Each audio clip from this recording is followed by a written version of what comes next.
নমস্কার বন্ধুরা, আজকে আমি আপনাদেরকে দেখাবো পুরনো বাসন, ঠাকুরের বাসন অনেক দিন হয়ে গেলে বিনা খরচে কিভাবে নতুনের মতন করবেন। তো এখানে আমি একটু মাটি নিয়েছি আর একটু ছাই নিয়েছি। ছাইটা প্রথমে জল দিয়ে ভিজিয়ে নিয়েছি, একটু মাটি আর ছাই দিয়ে এগুলোকে মাখিয়ে আমি রেখে দেব।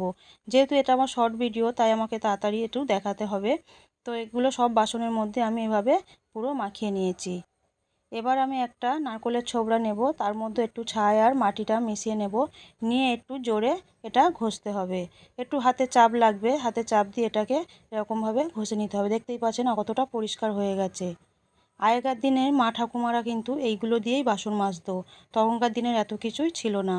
তো এইরকমভাবে যদি আপনারাও মাজেন তো খুব সুন্দর পরিষ্কার হয়। এটাই কিন্তু ভালো একটা, পুরো বিনা খরচেই একদম নতুনের মতন হয়ে যাবে। দেখতেই পাচ্ছেন কতটা পরিষ্কার হয়ে গেছে। তো এইভাবে আমি সব বাসনগুলো একটু ওগড়ে ভালো করে চেপে ধুয়ে নেব। দেখুন কত সুন্দর এটা হয়ে গেছে।